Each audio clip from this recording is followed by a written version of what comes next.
They've divide and separate is the name of the game. They've done that, everything from politics to sports teams to race and gender. They divided the genders. Then they have us 6 feet apart. Then they have us not touching. Now the face mask. Think about a young baby, a child looking at its parents. Because I'm watching these parents with these little kids. The kids aren't bonding with the parents. And think of it, remember when it could have happened at any time in your life, but especially when you were a kid, and it even happens when you're an adult, you're having the worst day ever. I remember some specific times where I just was literally ready to kill myself as a teenager, and some girl or some person randomly smiles at you and changes your whole day. Yeah. Right?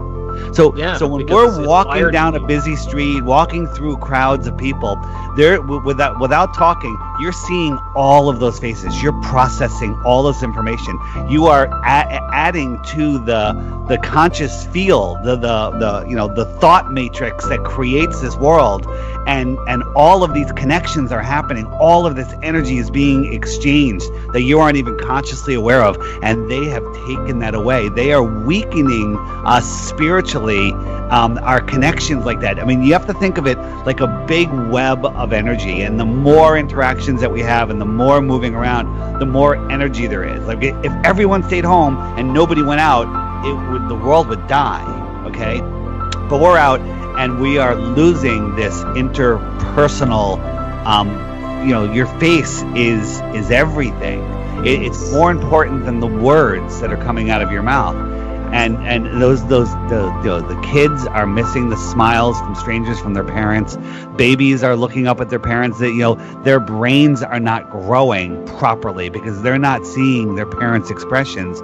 For those moronic parents that are wearing masks when they're around their kids, this is more of a problem than the financial collapse and everything. This is a bigger problem that people haven't even recognized yet. David, I would like to remind you of what one of my favorite philosophers said once. His name is Roger Rabbit, and he said, "A laugh can be a very powerful thing. Sometimes in life, it's the only weapon we have," and that goes for smiles as well. Just think of the energy they're sucking out of us, the brain processing, especially in children, the growth. There is stunted brain growth because of facial masks. I mean, think about it. What do you do when you see a baby? What do? You make a face at it. You make a face. Well, minimally, you smile. You smile, and the babies make people happy. Like, right. That's sweet. And now they're taking that away. And it is just as important for adults, too. I mean, imagine walking down the street and every single person, no mask, had a frown on, had a straight face, right? Your day would be screwed up. Right? It's those smiles that are connecting all of us, and they're taking it away, and people are allowing this to happen, and that is going to be the death of us all.